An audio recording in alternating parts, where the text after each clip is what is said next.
Hello friends, Python series में आपका स्वागत है और मेरा नाम है वरिंदर सिंह। पिछले सेशन में हमने देखा किस प्रकार से हम डेटा टाइप में न्यूमेरिक डेटा टाइप का प्रयोग कर सकते हैं। विद एग्जांपल हमने देखा किस प्रकार से हमने वेरिएबल बनाए, किस तरह से हमने वेरिएबल बनाए और किस तरह से हमने उसमें वैल्यू असाइन की जो कि न्यूमेरिक डेटा टाइप की वैल्यू थी। लेकिन हम पाइथन में, क्योंकि हम डेटा टाइप तो डिफाइन नहीं करते हैं, पाइथन खुद ही उसे अकॉर्डिंग टू वैल्यू उस पर्टिकुलर डेटा टाइप की वेरिएबल के अकॉर्डिंग असाइन कर देता है। लेकिन हम ये जान सकते हैं कि पाइथन के द्वारा किस डेटा वेरिएबल को कौन सा डेटा टाइप असाइन किया गया है। अर्थात यदि x में अगर मैंने 10 असाइन किया है तो इसका अर्थ ये होगा कि x जो है वो एक इंटीजर डेटा टाइप का वेरिएबल है, और अगर मैंने उसमें 29.54 असाइन किया है तो वो फ्लोट डेटा टाइप का वेरिएबल है, और फिर अगर j के साथ वैल्यू मैंने सेव की है तो वो कॉम्प्लेक्स डेटा टाइप का नंबर है। ये जानकारी हम पिछले सेशन में ले चुके हैं।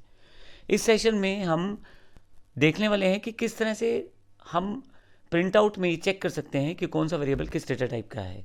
इसके लिए हम टाइप फंक्शन का प्रयोग करते हैं।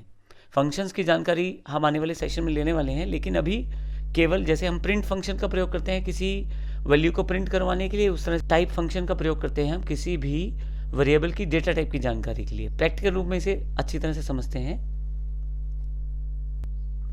यहाँ मेरे पास x, y और z तीन वेरिएबल्स यहाँ मैंने डिफाइन कर दिए हैं।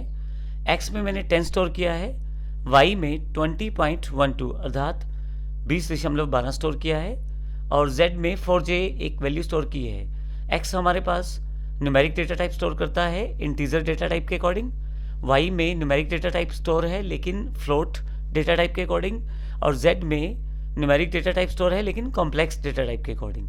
मुझे जानना है कि इनकी टाइप क्या है। हालांकि मुझे पता है, लेकिन मान लीजिए किसी केस में कोई रिजल्ट आता है और आप ये जानना चाहते हैं कि वो टाइप कौन से टाइप का रिजल्ट है, तो आप टाइप फंक्शन से जान सकते हैं। यहाँ मैंने टाइप फंक्शन को प्रयोग किया है, अगर आप यहाँ देखें तो टाइप फंक्शन को, लेकिन उसमें मैंने उस वेरिएबल को साइन कर दिया है जिस वेरिएबल की डेटा टाइप मैं जानना चाहता हूँ।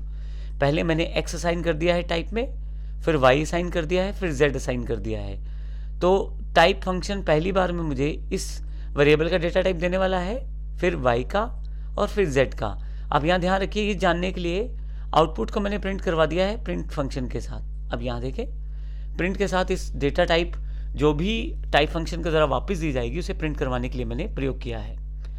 प्रोग्राम ऑलरेडी सेव है, मैं इसको एग्जीक्यूट करके देखता हूँ यहाँ से। Python numtype1.py। अब आप देखें आउटपुट क्या है। Class int, class float, class complex.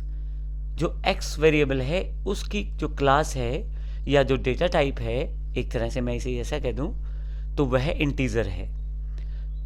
y variable जो है उसकी जो डेटा टाइप है वो फ्लोट है, और z जो वेरिएबल है उसकी डेटा टाइप कॉम्प्लेक्स है। तो इस तरह से हम देखते हैं कि अगर हमें किसी वेरिएबल की डेटा टाइप की जानकारी लेनी है कि यह वेरिएबल किस तरह का वेरिएबल है, किस तरह की वैल्यू स्टोर कर सकता है, उसके लिए हम टाइप फंक्शन का प्रयोग कर सकते हैं। आने वाले सेशन में अभी हम डेटा टाइप्स को कंटिन्यू रखेंगे। धन्यवाद।